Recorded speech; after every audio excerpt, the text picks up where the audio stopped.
আসসালামু আলাইকুম ওয়া রাহমাতুল্লাহি ওয়া বারাকাতুহু। নবী সাল্লাল্লাহু আলাইহি ওয়াসাল্লাম বলেছেন, ইগতানিম খামসান কাবলা খামসিন, পাঁচটি অবস্থা আসার আগে পাঁচটি নিয়ামতকে অত্যন্ত মূল্যবান মনে করিয়া, মূল্যবান এর মূল্যায়ন করিয়া। মূল্যায়ন করা মানে কদর করা, একটু মর্যাদা দেওয়া, গুরুত্ব দেওয়া, যেগুলি আল্লাহর নিয়ামত সবসময় থাকবে না। ইগতানিম খামসান কাবলা খামসিন, পাঁচটি বিষয় আসার আগে তোমরা গনিমত মূল্যবান সম্পদ মনে করিও। হায়াতাকা কাবলা মৌতিকা, তোমার জীবনটাকে তোমার মরণ আসার আগে মূল্যবান মনে এর মূল্যায়ন করি, যে এখন বেঁচে আছি, এখন কিছু করার, চোখটা বন্ধ হয়ে গেলে আমার জন্য আমার ছেলে মেয়েরা সাদকা করবে, খুব ভালোবাসে, আমার স্ত্রী খুব ভালোবাসে, আমার জন্য সাদকা জারিয়া করবে, আমার জন্য এই করবে সে করবে না, কখনো না, কোনো আশা করবেন না। কে করবে না করে কোনো আশা করবেন না, আপনি নিজে করবেন, আপনি করে যান এখান থেকে। হায়াতকে কাবলা, তোমার হায়াতটা তোমার মরণ আসার আগে তুমি মূল্যবান মনে করি, এর মূল্যায়ন করি।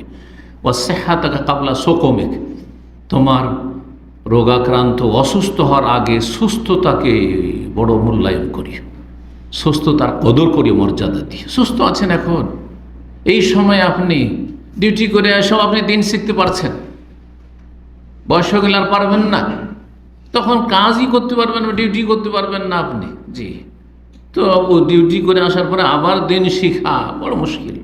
সুস্থ আছেন এখন, অসুবিধা নেই, ঘুমটাকে সীমিত করে তার যদি ইচ্ছা করলে আপনি 1 ঘন্টা পড়তে পারবেন। কিন্তু যখন 50-60 বছর 70 বছর অথবা বয়স বেশি হয়নি কিন্তু অসুস্থ হয়ে পড়েছেন, মন চাইবে যে এখন আল্লাহকে ডাকি, কারণ কিছু করতে পারিনি, কিন্তু আর পারবেন না, শরীর সাথ দিচ্ছেন না। জি, সুস্থ আছেন আপনি, নফল সিয়াম পালন করতে পারবেন, নফল সুন্নত যে সিয়ামগুলি রয়েছে ফরজের পরে সেগুলি পালন করতে পারবেন, আপনি করুন। জি, অসুস্থ হয়ে গেলে আর পারবেন না, চাইছেন কিন্তু না, এমন অসুবিধা যে আমি রোজা রাখলে আমার কিডনির সমস্যা, আমি রোজা রাখলে আমার পেশাবের সমস্যা, আমি রোজা খেলে এই সমস্যা, আমার সুগার লেভেল কমে যাবে, তো এই হয়ে যাবে, সেই হয়ে যাবে, ইত্যাদি কত রকমের সমস্যা রয়েছে। এগুলোর আগে পারছেন এখন করুন। অবশ্যই হাতে কাবলা শোকমিক বা কাবলা সাকামিক, 2 রকম করে পড়া যেতে পারে। বা ফারাগাকা কাবলা সগুলেক, আর তোমার ব্যস্ততা চলে আসার আগে তোমার অবসর সময়ের মূল্যায়ন করিয়ে। অনেকে এখানে অবসর আছেন, 8 ঘন্টা ডিউটি, অনেকের 8 ঘন্টাও না, আরে 10 ঘন্টা হলেও তারপরে ফিরে আছে 24 ঘন্টার মধ্যে 8 ঘন্টা 10 ঘন্টা ডিউটি, বাকি সময় 6 ঘন্টা ঘুমাবেন, আর কত ঘুমায় বাকি সময়? 10 6 16, তাহলে আরও 8 ঘন্টা বাঁচে। 8 ঘন্টার মধ্যে আপনি অধিকাংশ সময়টা আপনি মোবাইল আর ইন্টারনেট সোশ্যাল মিডিয়াকে দিচ্ছেন। আপনি দিন শিখাই দেন, আমল করাই দেন, ওর মাঝখান থেকে আপনি 15-20 মিনিট বের করেন যে আপনি 1 পারা করে কোরআন পড়তে পারবেন, অথবা 1 ঘন্টা করে আপনি দিনই আলোচনা শুনতে পারবেন, সরাসরি অথবা অনলাইনে শুনতে পারবেন, আধা ঘন্টা 1 ঘন্টা একটি ইসলামিক বই পুস্তক আপনি পড়বেন, ইত্যাদি। ফারাগা কাজে অবসর সময়টা রয়েছে। অনেকে অবসর আছেন, এখানে কাজ কাম নাই, তারপরে কিছু করছেন না, যার ফলে আরও মানসিক দিক থেকে অসুস্থ। এক হইতে কাজ নাই, রুজি রোজগার নাই, খরচ করে এসেছেন, তারপরে দিনই কোনো আলোচনা শোনেন না, দিনই আলোচনাতে আসেনও না, আর সেই রকমের কোনো দিনের ক্ষেত্রে ইবাদত বন্দেগীর ক্ষেত্রে আগ্রহ নেই, নামাজ হয়তো পড়ে না, অথবা পড়লেও মন লাগে না, যার ফলে অশান্তির উপর অশান্তি, কোনো দিক থেকে শান্তি, না দুনিয়ায় শান্তি না আখিরাতে শান্তি। এমন একটা সময় চলে আসবে, এত ব্যস্ত হয়ে যাবেন দেশে যাওয়ার পরে, না দিন শিখতে পারবেন, না ঠিকভাবে ফরজটা জামাতে আদায় করতে, 5 টাইম ফরজ জামাতে আদায় করা দেশে গিয়ে মুশকিল। এত ছোটাছুটির মধ্যে থাকতে হয়, দৌড়াদৌড়িতে, যে মনটা চাইছে যে আমি জামাত মিস করব না, জামাত ধরবো, কিন্তু এমন জামে ফেঁসে গেলেন যে আর জামাত ধরা হলো না। বুঝতেই পারছেন।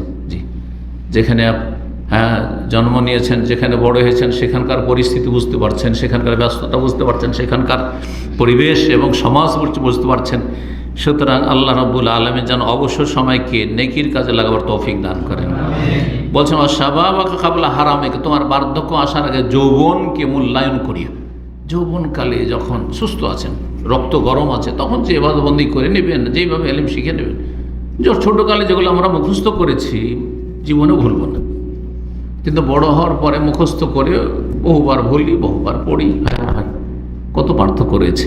তাহলে এই যৌবনকালে যারা এখনও বয়সে 30-এর নিচে আছেন, 25-30-এর ভিতরে আছেন, তাদের অনেক সময় আছে, কিন্তু 40 হয়ে যাওয়ার পরে ব্রেন আর কাজ করে না, মাথায় ঢুকে না, আর ঢুকাইলেও থাকে না। তো আল্লাহ রাব্বুল আলামিন যা তৌফিক দান করা, বলছে শাবাবাকা, যৌবনের মূল্যায়ন করিও বার্ধক্য আসার আগে, ওয়াগিনাকা কাবলা ফাকরিক, 5 নম্বর হচ্ছে তোমার অভাব দারিদ্র্যের আগে। কখন তুমি অভাবী হয়ে যাবে, গরিব হয়ে যাবে, একটা পয়সাও পকেটে থাকবে না, মানুষের মুখাপেক্ষি হয়ে যেতে হবে, তুমি কাউকে একটা পয়সা দিতে পারবে না। এখন যথেষ্ট পয়সা আছে, এইখান থেকে কিছু সেভ করে আল্লাহর হক আদায় করবো, মানুষের হক আদায় করব, গরিব দুঃখীর হক আদায় করব, পাড়া তো প্রতিবেশীর হক আদায় করব, মানুষের উপকার করব, আমি একটা এতিমের লালন পালন করব, একটা বিধবার আমি লালন পালন করব, একটা জনকল্যাণমূলক কাজ করব, দিনের কাজ করব, ইত্যাদি বহু কাজ করতে পারবো। না সচ্ছল রয়েছে, এই সচ্ছলতাকে মূল্যায়ন করো তোমার অভাব আসার আগে। এই হাদিসটি বিভিন্ন হাদিসের কিতাবে রয়েছে, মুস্তাদরাক হাকিমে রয়েছে, ইবনে হিব্বানে রয়েছে, ইমাম আহমদ রাহমাহুল্লাহ নিয়েছেন তার কিতাবুজ জুহদে, আর আল্লামা আলবানী রাহমাহুল্লাহ হাদিসটিকে সহিহ বলেছেন।